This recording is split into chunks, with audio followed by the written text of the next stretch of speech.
aware of the web. I'm more like Wilbur. Like, I'm special, but I needed the spider to spell it out in the web. Do you know what I mean? I'm just the pig wallowing around, living my best life. You know, hey, throw me some slop. Here I am. And I needed the spider to go like, no, you're special. Look at the web. Look at the web. You got it. I just called myself Wilbur. All right, here we go.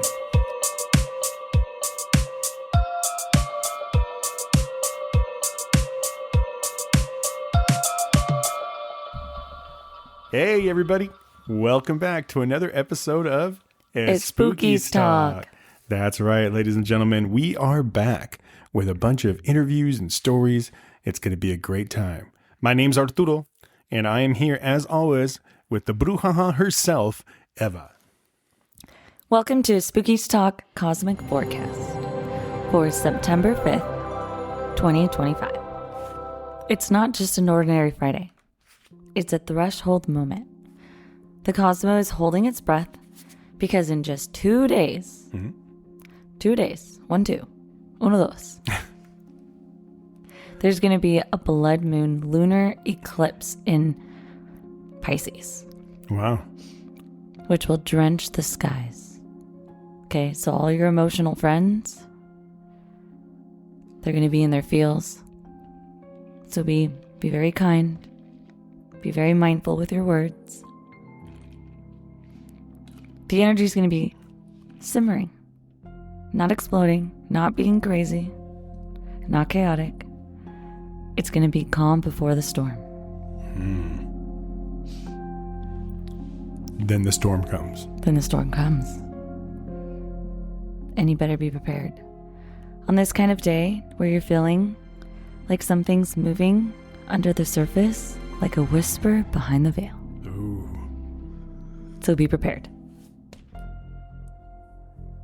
As far as astrology goes,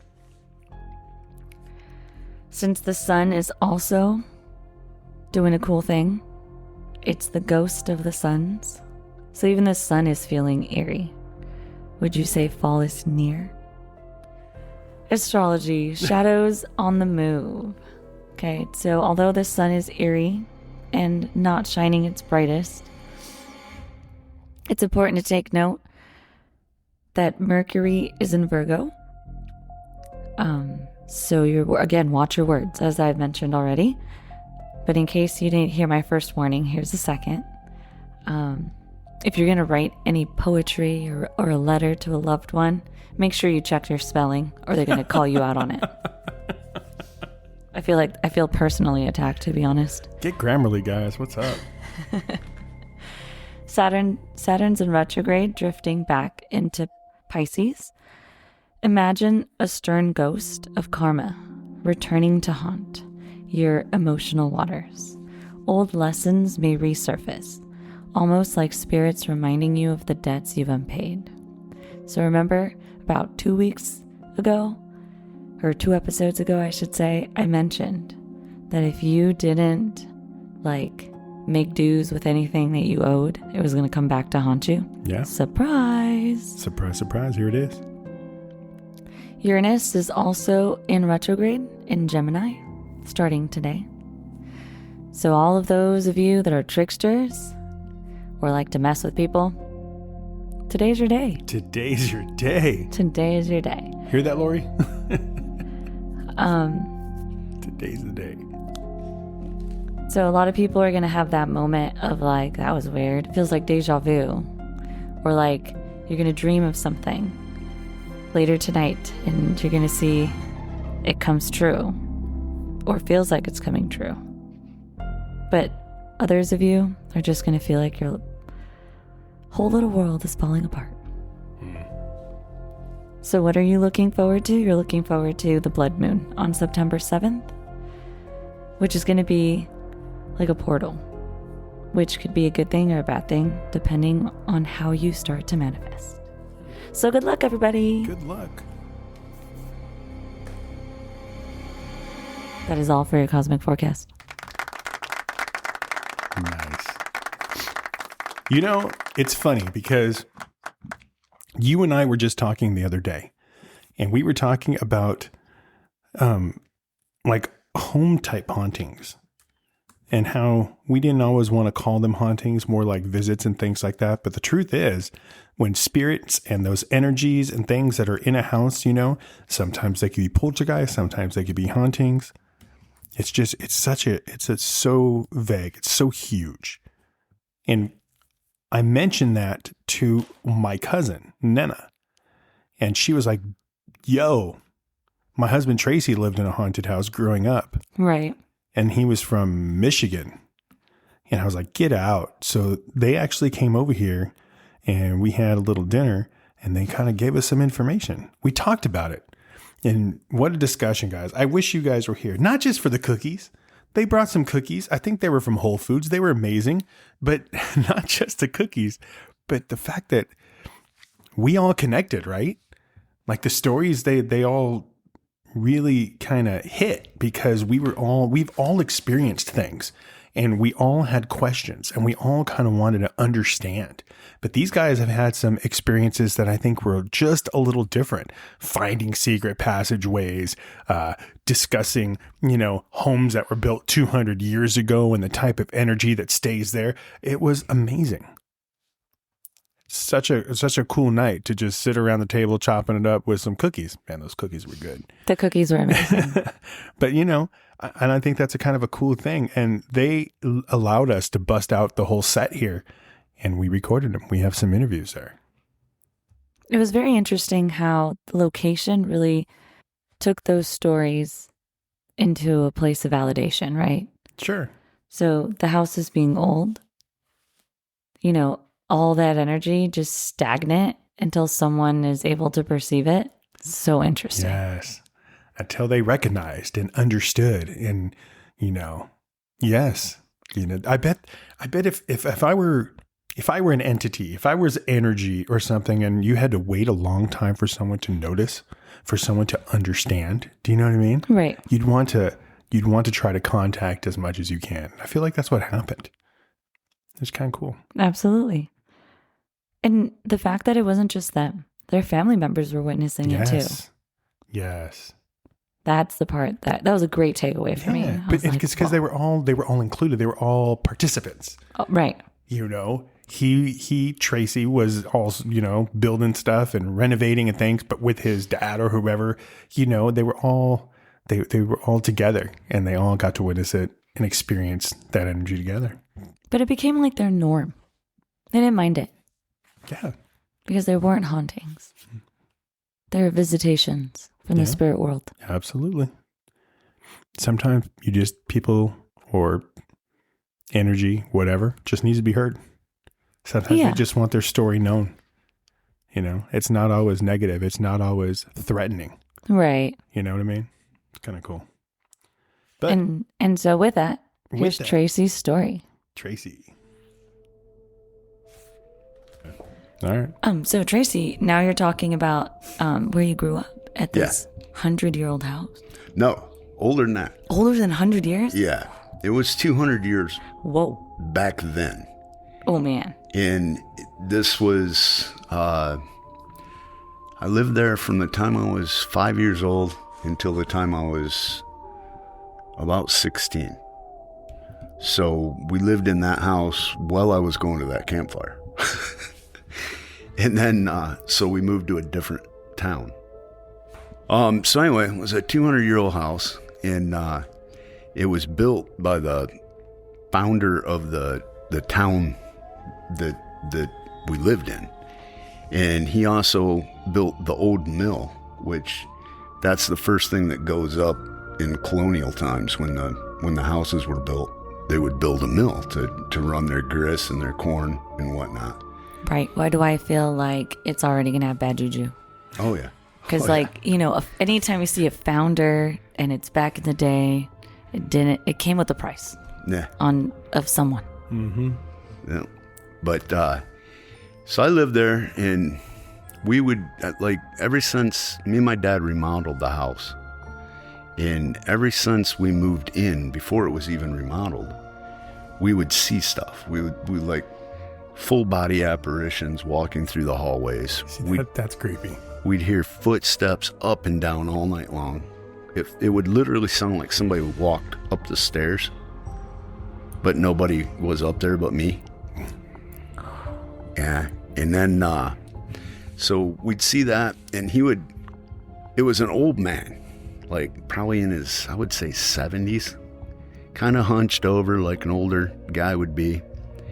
And you could see him plain as day, and he'd walk up the steps, walk down the hallway, walk into my bedroom, which was the last room closest to the freeway. Absolutely not. And then he'd walk through my closet door and vanish. And there was nights where I'd actually open the closet door to see where he went, and he'd just go in there and vanish. Well, when me and my dad were remodeling the house, we found an old stairway that they had covered over, and we ended up making like 4 closets out of the stairway. But the stairway wasn't there until we started tearing walls out, and then we saw the stairway. Well, the people that my parents bought the house from were that person's descendants. So this house had been in the family for like 200 years. Right. And so we asked them, why was that the original stairway? Because the stairway that we used was huge, and it came out of like literally a ballroom. Whoa. And went up and then turned and then went up again. So it was a huge stairway. Oh. And it had pocket doors that separated the stairway from the ballroom. Okay. And so we asked them, we're like, were these the original stairs? And they're like, oh, no, those were the servant stairs. Oh, yeah. There it is. There it was. And he would walk up and down the servant stairs for some reason. Nothing good. Are we thinking, Nothing are we all good. thinking the same thing right now? I don't know. Yeah, I don't know. But nothing like ever really happened other than we would see him, hear him all the time. And he would come over and tuck me in, like you were talking about with the clown thing, where you got tucked in. Yeah. But he would do it on almost every cold winter night. He would come over and tuck me in. That's a guardian. That's a visitor. That's a guardian. Yeah. And I never had any kind of spooky feeling from him or anything, even as a little kid. But I'd have friends that come over and spend the night. Yeah. And they were gone. Oh, I bet. They wouldn't stay the night. They'd be like, call Mom. I'm out of here. Goodbye. Yeah. They'd be like, we're out of here. And they would actually see it. No. So, and they'd boogie. They'd be gone. So, but that's pretty much. Where was this house located? It was actually in a place called Bellevue, Michigan. Wow. Yeah. Wow. So, it was a nice house, but 200 years old. Yep. 200 years of history, 200 years of secrets. Yeah. So many For secrets. sure. Did you mention his name, Hun? Or? Oh, yeah. So eventually, now I can't remember when, but his name was Mr. Butler. And that's how he presented himself to me, as Mr. Butler. And it's not like he reached out and said, hey, I'm Mr. Butler. Right. It was like I heard it in my head. Yeah. That's exactly what it feels like when you speak to a spirit. Yeah. Yeah. It was like I heard it in my head. And later on, we found out that the original builder of the house was named Butler. Yeah. So. I love that you mention it, that it's like your own thought. It's like you just know things all of a sudden. That's what the conversations felt like. Yeah. It was just, he just spoke those words to me. Yeah. The entire 10 years I knew the guy. That's all he wanted to say. Yeah. and see, like, no security system could do that. No. I think like that's awesome. This is why I wanted haunted house so badly. Looks like I'm moving to Michigan.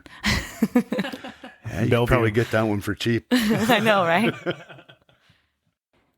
Oh my goodness. That is exactly what happened to me on the second night of the Clown Motel. Yeah, sure Like, did. being tucked in by a spirit in like a positive way where it's almost soothing, puts you back to sleep. I don't think I've ever had an experience like that. And I think I'm open to it, but you know what I mean? I've felt things and stuff, but I've never had something physically happen, like a tuck in, Right. or you were cold and the blanket came over you. I don't know, man. It's just interesting, and earlier Nena pointed out how spirits have that ability. Like, it's so interesting that they have the ability to move physical things in our reality. Yeah, absolutely. Just that alone, and the fact that they're using it for something as sweet as tucking you in while you sleep. No. It's funny because we're talking about the energy needed to do something like that, right? But there's also the energy needed just to move things around and to be tricksters. Right. Because Nena, when she was here, kind of told us a couple stories of a couple things being moved around. And I think that that's something that was kind of trippy, I've had something like that happen in a weird house in Stockton. You experienced it at the Clown Motel. I mean, yeah, but I'm talking way back in the day before I even thought I understood anything. We rented a house, a little flat roof Eichler in Stockton, and we were there, and I remember it was Christmas time, and we were decorating a tree, so there were ornaments around, and I had placed an ornament. They were all in the living room. Oh, okay. And we left to go to the store. And we went to go get, if I remember correctly, an extension cord or something for the tree. Okay. When we came back, the ornament that I was trying to put up was no longer where it was. It was over. It was in a completely different part of the house. Ooh, giving chills. And it was the type of thing where you kind of like, that's odd. But is that someone trying to reach out? Is that someone just trying to tell you I'm here? Because it wasn't threatening. It wasn't anything. But they moved something that they knew I would notice was moved because that's what I was working on. That's the weird thing. And you didn't leave it on the floor and like No. someone, no. Ugh. If I'm able to recall it super vivid, it's today at 50. When it happened to me at 22, you know what I mean? Oh my goodness. Because of the significance. That I was like, something's up. Yeah. We had other weird stuff in that house, but weird scratches on the beams and something like that. Oh my God. Some trippy stuff in there. But, Why are you lying? You were just up there running around. That's for another long fingernails. That's for another episode, guys. That's how you would file your nails down real quick. It was crazy. But things moving around, I get. But I think we should share, Nena's story on some of the things that happened to her and her family. There was, just like you were saying before, it was not just them. It was not just, No. It's just not them too. Witnessed, or their family were participating, whatever.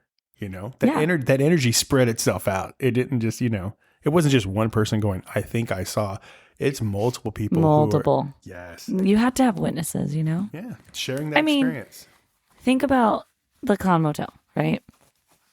I've been there. It happened right in front of you. The door was locked right in front of you. It's hard to believe. So the fact that they had witnesses experiencing the same thing to the point where it was like a normal thing. It just happened all the time. Guys, the door locked. I swear. I'm never letting that go. That was the first super, super creepy thing that's ever happened to me like that. Oh, man. And things being moved. Go back and listen to the Clown Motel episode, guys, because that stuff happened to me and I lived it. We all lived it. My wife, my sister, Eva, we all lived it, man. It was crazy. But let's see what Nena's experience was. Yeah, and here's Nena. Here's Nena.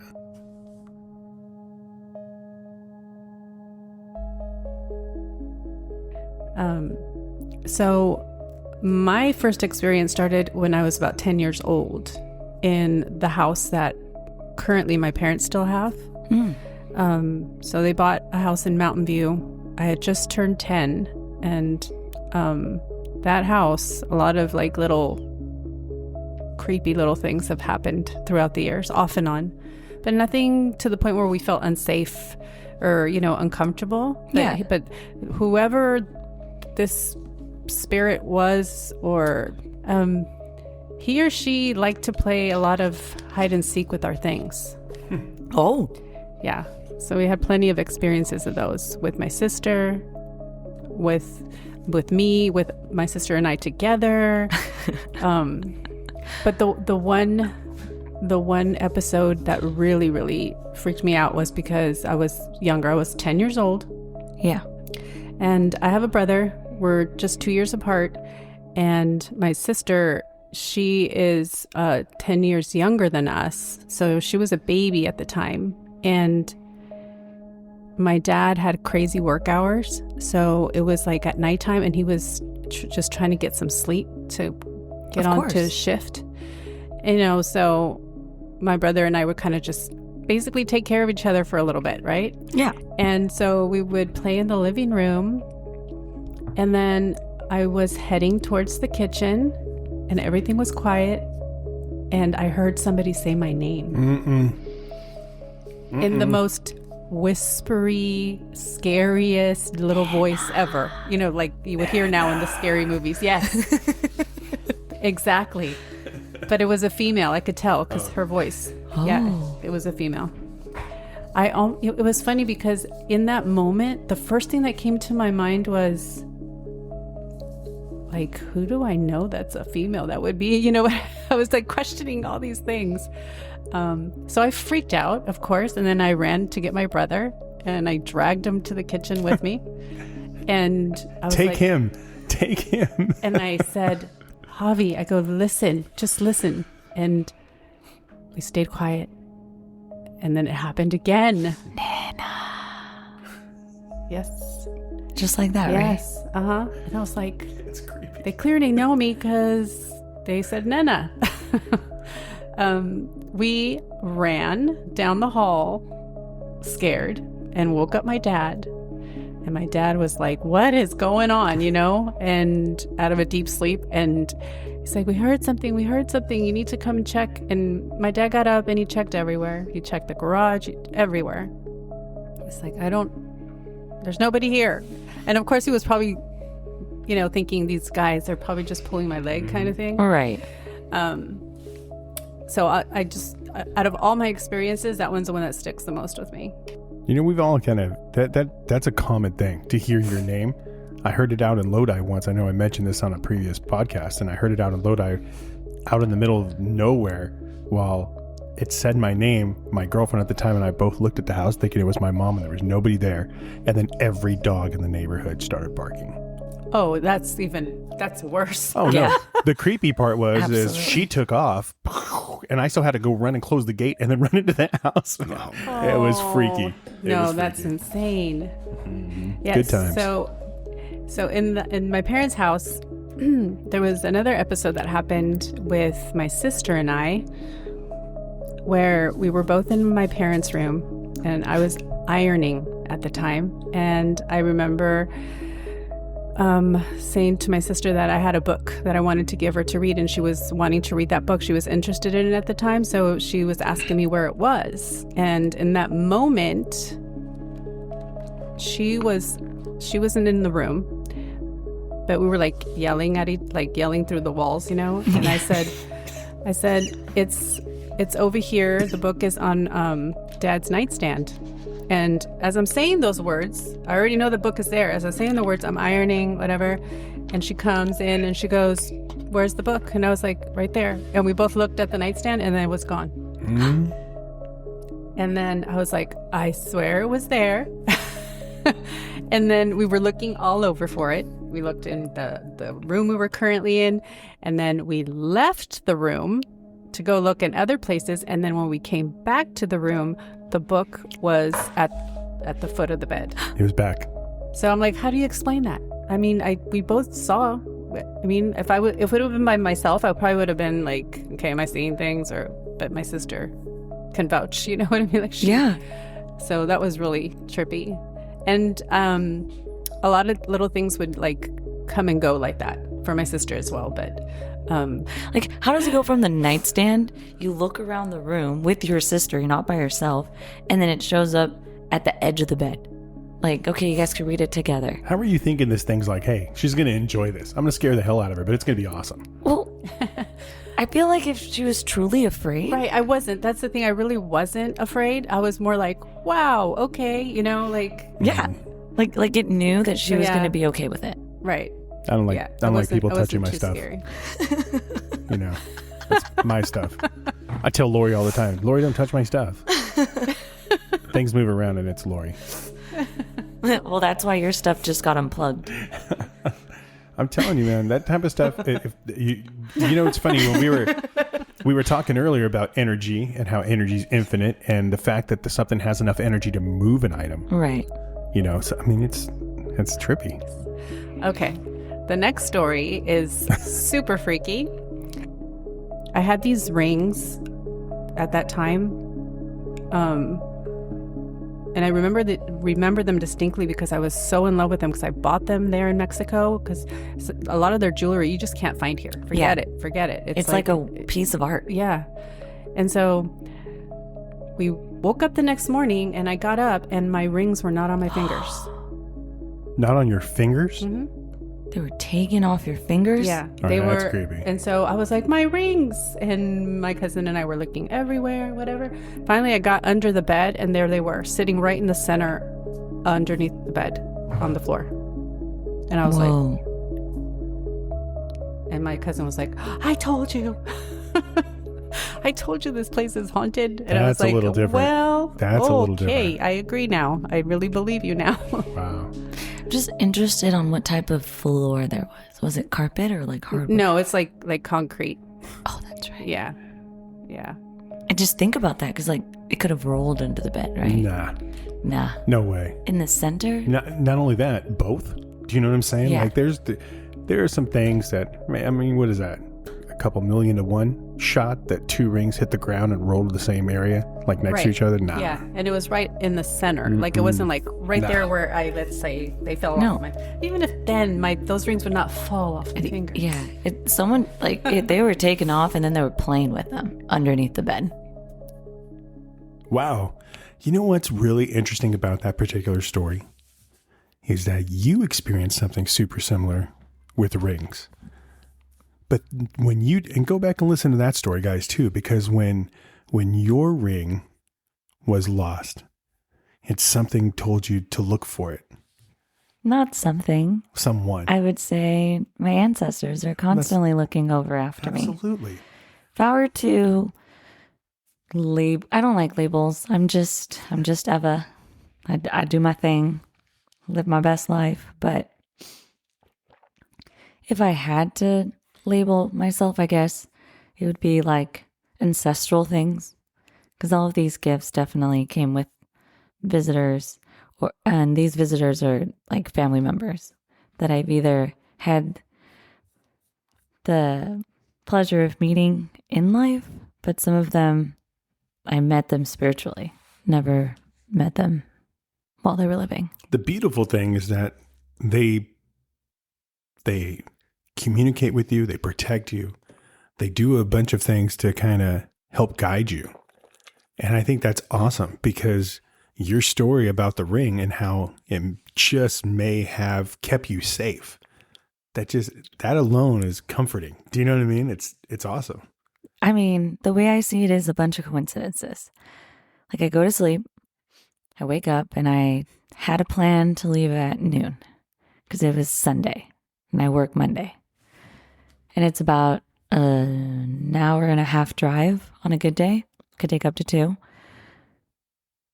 And I wake up and I know I can't leave because my grandmother told me I cannot leave my parents' house unless I find the ring that her and her oldest daughter purchased. Yeah. I know this ring. I've seen it. It's gold with an amethyst stone. I know exactly what ring I'm looking for. My mom and I look in the jewelry box that we both know it's in. It's not there. We look for it. It is now dinner time. It is like 5 p.m. You're running late. I'm running super late at this point. And I kid you not, when my mom takes out the drawer completely, it's in the crevice where the drawer goes into, like, the entire furniture. You know what I mean? Oh, I know what you mean. I know what you mean. Like that sliding mechanism. I could not believe that the ring was there. My mom had to call me over to witness it with my own eyes. And I can't, it being placed in a specific spot, Right. you know, to where you can find it, but it was going to force you to spend some time. I love that. Yeah. Just like she found her rings, you know, underneath the bed in the center. You know, there was no harm done. There was no harm, no foul. Right. It was more, for you at least, you know, it was more of, I feel like they were just protecting you. I love that. I actually did get confirmation from my brother telling me that on the radios, he had actually heard that there was 2 incidents that day. Mm-hmm. See? On the road. See? And that confirmation freaked me out. We all have people looking out for us. You have your ancestors. I have the hot blonde guy. Like we just all have people, we love him. We all have people looking out for us, guys. and however they manifest, however they do it, you read the signs. Do you ever think hot guy was like Michael, the guardian, like the archangel? I'm not gonna lie to you guys. I don't know much about it. I don't know much about. Because didn't you tell me his name was Michael? I don't know his name. He never told you. He looked at me. I swear on everything. I'm all bloodied and beat up and going into shock. I swear I was. Right. And he looked and just said my nickname, which I'd never even spoke to the guy. Right. Dude, I know exactly where you live. And he took me directly to my door. I didn't say a word. Oh, that's super creepy. I did not say a word. I thought you had mentioned that was his name. Mm-mm. Mm-mm. Interesting. Black blazer, guys. Black blazer, tall blonde, about 6 foot. If you're out there, thank you. Because I'd have been out there in the cow patties for a long time. Oh my goodness. And then your phone rang. Ooh, The coincidences. Is that Michael? No. Wow. Yeah, but thank you, hot guy. Thank you. So I love that Lori's just cracking it. Lori's like, dang, I want to know, hot guy. Save me. Pow, pow. Oh, man. You know, but we talk about all these experiences and we talk about all these energies and we talk about, you know, your ancestors and the hot guy and all these things that we've experienced, right? Right. But there's also kind of the creepiness. There's some creepy things that have happened out there. Oh, I see what you did here. Yeah. You took such a good thing. And now, you know, just like there's good, there's evil. Always, right? There's yin, there's yang. There's absolutely good, there's bad. There's up, there's down. I feel like if you didn't experience the bad and the evil, you wouldn't appreciate the good. Yes. Yes, I totally agree with you. You have to know both. Like, in that symbol alone, there's a piece of each other side reflecting within it. Because it needs to remember, it needs to be able to recognize the other side. True that. And I mean, what better way than on September 5th when the veil is lower than normal? It's very thin. That's true. But when sometimes the veil is low, correct me if I'm wrong, the energy itself, it doesn't matter if it's good or bad, you're going to feel them both the same. 100%. Yeah. Well, there's another story that they told us about living in an area where some things happened. And tragedy, in my opinion, you know, it kind of produces a certain kind of energy. And they've experienced some things that, you know, that I've actually experienced a little bit, but nothing like this. The shadow people? The shadow people.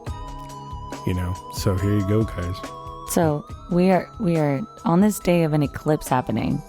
We're going to talk to you guys about shadow people. So remember that the veil is thin. So I don't want to scare anyone, but at the same time, it's like I have to give you a warning. I can't just put this out in the air. Dude, just buckle and just up, guys. let it be. Just buckle up. Dig your little toes in, because here it comes, man. Live it. You know, because it's not like when you see something in the corner of your eye. You know what you saw. Yeah, like, yes, you see it in the corner of your eye, but you know what it is. It's literally like a person, but it's like the shadow of a person. And these shadow people, they can be good. They can be bad. So cleanse your houses. If you haven't this month, this is a great time to do it. And with that being said, here's Nena's story about encountering shadow people. Yeah, moving on to our current home. Moving on, guys. So when we first bought that place, we knew that the mom in that home died of cancer in the home. So I already felt like, okay, I wouldn't be surprised if I feel energy or whatever, Right. you know? I was okay with that. And then where we live, next door to us, is somebody committed suicide. In back of us, somebody committed suicide. And then to the opposite side, our neighbor at the time, his neighbor, committed suicide. Yep. So we're like almost in like a triangle We live of in suicides. we live in the trifecta and we live of very death. close to each other because we're in mobile homes. So it's like there's not a lot of space between us, you know? Right. Yeah. And sometimes I wonder if that's where the energy is coming from. Oh. Because And it's so close. And the energy is dark shadows. We like I'll see them quite frequently. And have you seen?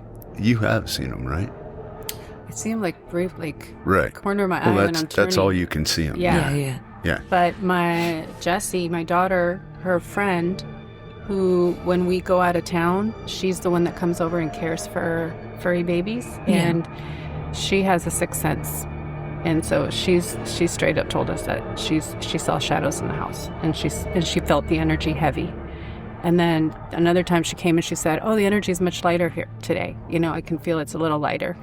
So she felt that, and so there's definitely something. Shadows freak me out. And I've seen shadows at our Farley house. Crazy stuff.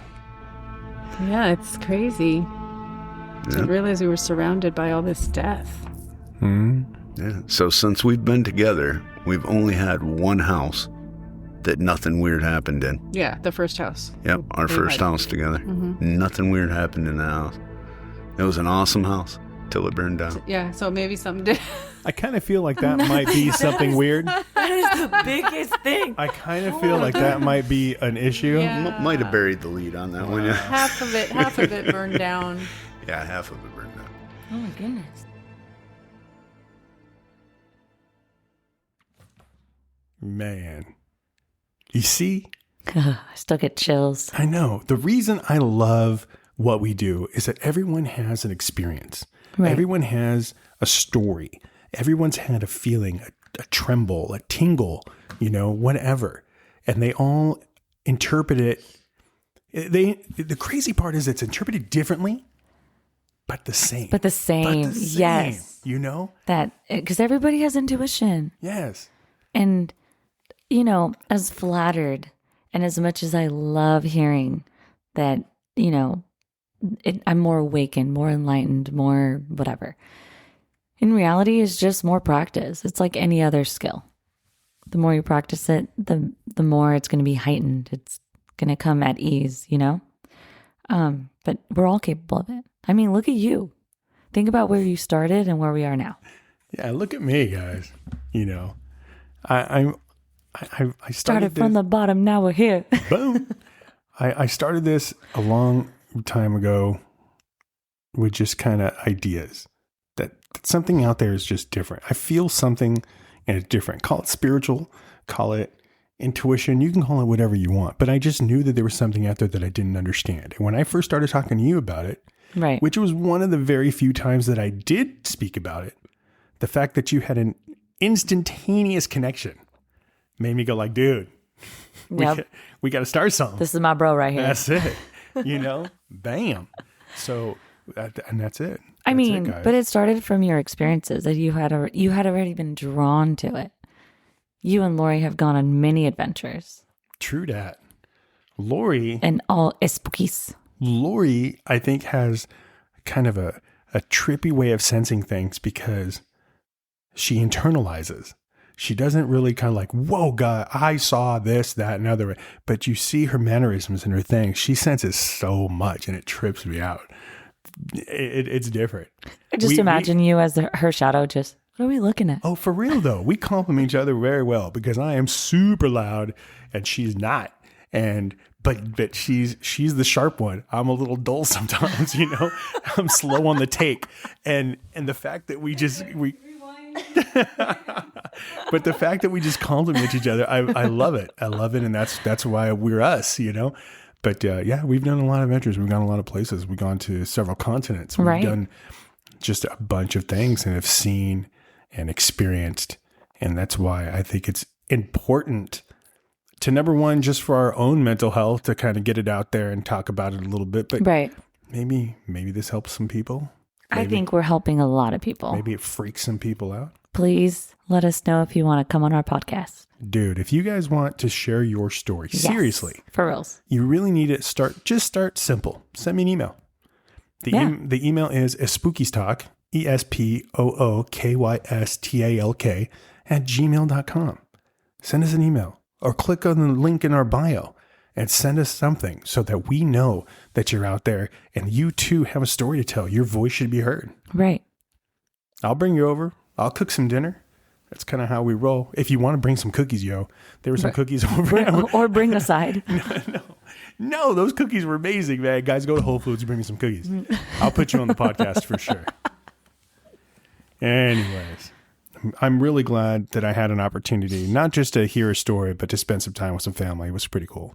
Yeah. You know? We are definitely grateful that both Nena and Tracy were comfortable sharing their story, because it's not always comfortable. Jess and Jasper were here too, man. Just kind of shout out to them. You know? Shout out, guys. I really appreciate you Their guys coming emotional over. support. Absolutely. Cheer squad. The cheer squad. Giggling, going, Mom. Every now and then, and being like, oh yeah, that's true. True that happened. I was there. But no, for real, guys, you guys need to hit us up and let us know. Let us know what you think, what you feel, what you've seen, what you've done. I mean, if you don't want to come here, we can go to you. Or you could just record yourself and send it in. Ooh. Because no matter where you are in the world, we can always listen and share your story. Oh, absolutely. That's the whole point. But remember this. Tonight, as you lay down and put your head on your fluffy pillow, be sure to check under your bed. Close your closet and lock your mirrors. It's a spooky time.